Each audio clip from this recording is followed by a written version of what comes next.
Hey everybody, what's going on? Thanks for swinging by. I sure do appreciate it. If this is your first time with the channel, my name is Mark. Oh, hi Mark. Welcome to Fit and Fire. Let's get into this video. This time we are going to be talking about the SIG P365X Macro and why this pistol is going to be my new EDC.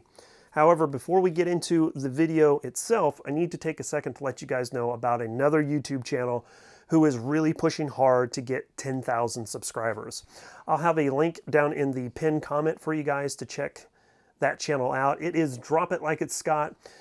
He has been a huge fan of my channel for a number of years. He's been a huge supporter. He's given me a couple of different shout outs, and I thought that I would repay him with giving him a shout out, seeing if you guys wouldn't mind swinging on over to his channel and subscribing. Like I said, he's trying to get to 10,000 subscribers by July 4th, and he's also doing a giveaway as well. So if you guys are interested in any of that, again, link in pinned comment, and I'll have a card at the end of the video as well. He would really appreciate the support.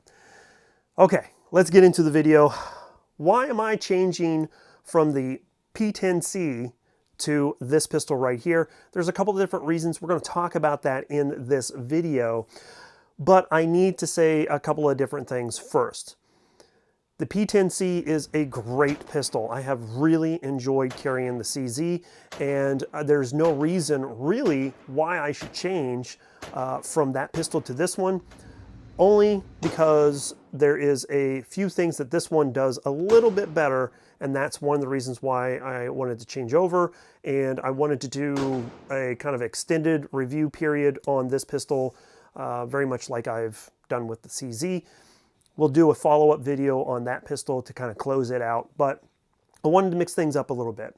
So by no means am I saying that this is better than the P10C. I'm just switching things up, okay? That's number one. Number two, yes, I hear you guys, right?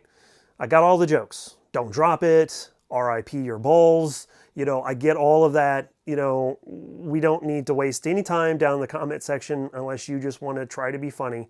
But at the end of the day, I do understand and realize and acknowledge the fact that SIG has had some issues, especially with their P320s, and they've had some issues with the P365s when they were first introduced as well.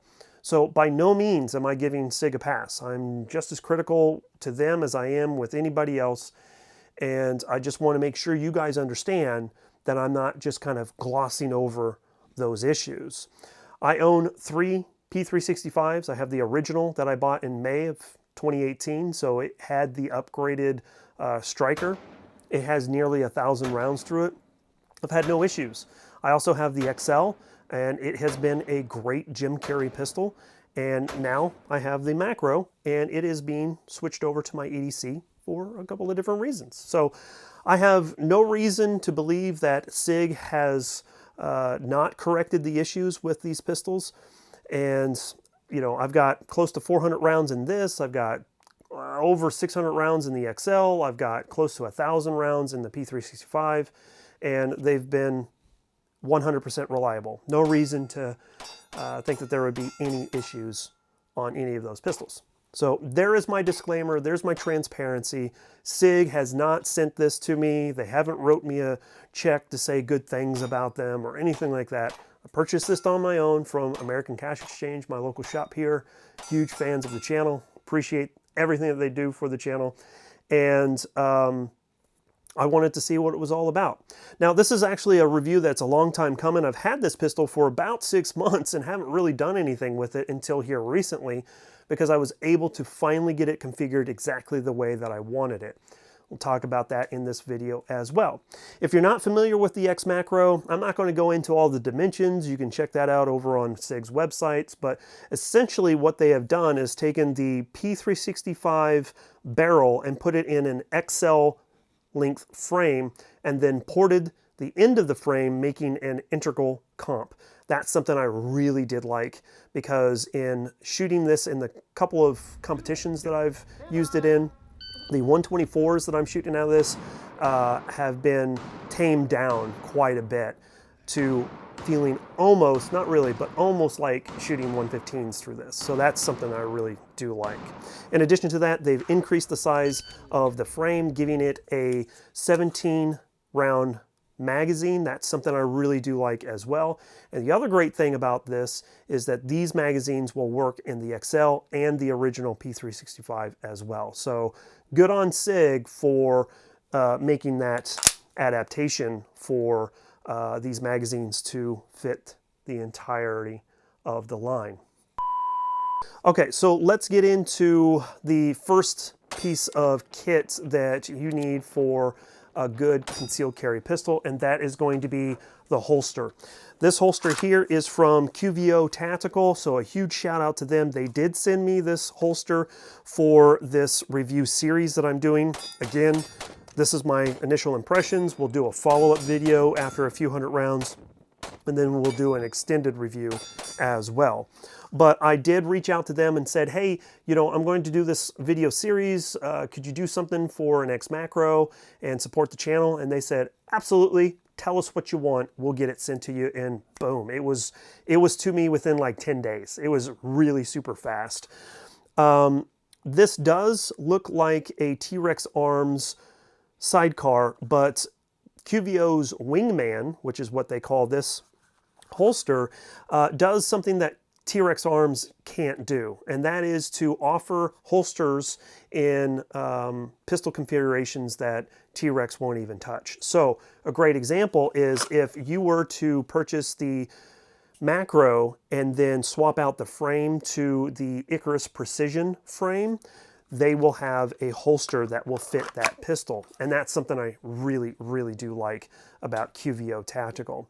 Another great thing about this is some of you may know, if you've been following the channel, that my dad's health has not been the best since like last November.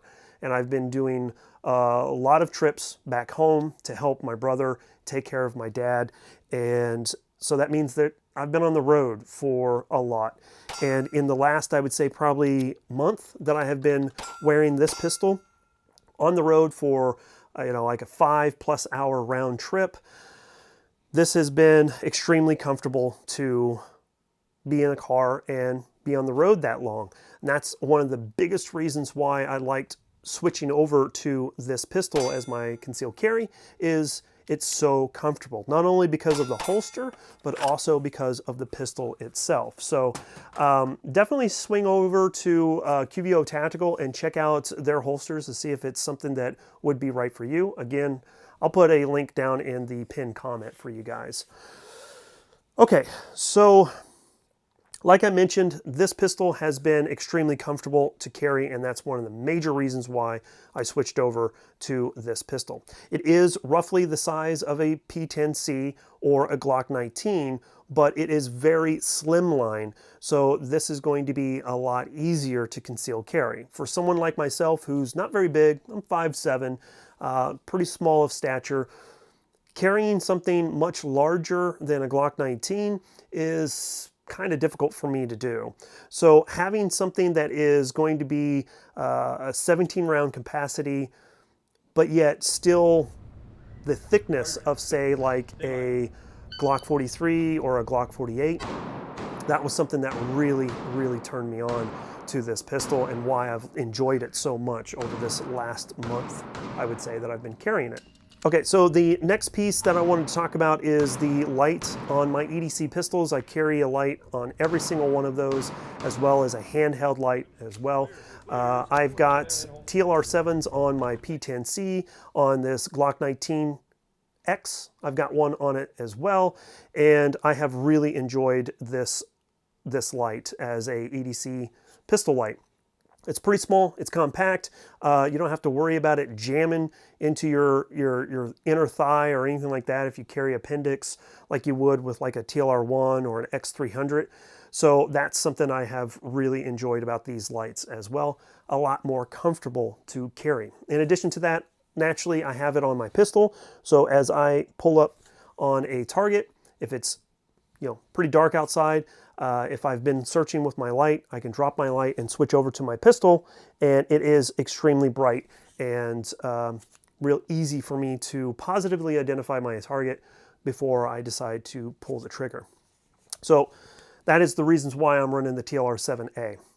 moving back onto the slide with the red dot, one of the great things that I liked about the improvements SIG made on their slide cut is the fact that, number one, it is an RMSC footprint, so you could directly mount any RMSC style red dot onto this pistol and have no problems. That's something I really did like that SIG did.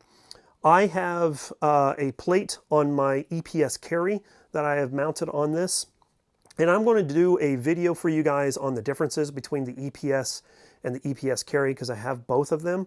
Really do like both of those red dots, and I'm a big fan of closed emitter red dots, and I'll explain to the reasons why in a different video. But if you wanted to, you could go ahead and mount the EPS carry directly to the slide, and that would allow you to better co-witness your iron sights. As it stands right now, I have a very shallow co-witness with these iron sights, which could be a positive for some of you guys out there, but a lot of other people like taller sights to make sure that you have the ability to co-witness should something happen to your red dot. Totally understand that, but I went ahead and added the plate on this red dot because the included plate with the EPS carry has two little nubs up front here that help lock this red dot into the slide cut a little bit better.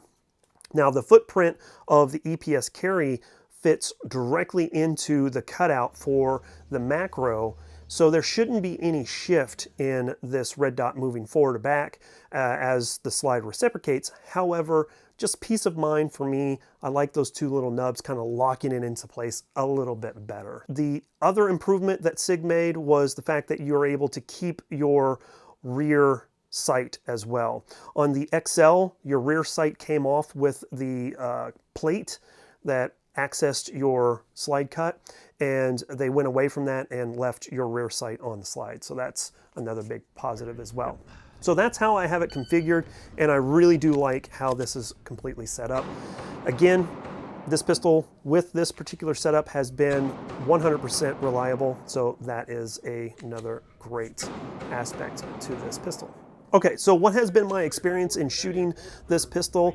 And let me tell you, it has been a lot of fun. The very first target of the first competition that I shot this pistol in, I leaned over and put 2 rounds right next to each other on a target that was maybe 5 yards away and did it pretty quicker than I was expecting. And I was like, oh, we can go fast. Not to say that my fast is any quicker than anybody else out there, but I do like to run my concealed carry pistols in IDPA matches or USPSA style matches to kind of boost my confidence in carrying this pistol. It puts me under a little bit of stress. I'm a very competitive person, so I'm always trying to push that envelope to go faster and still be accurate.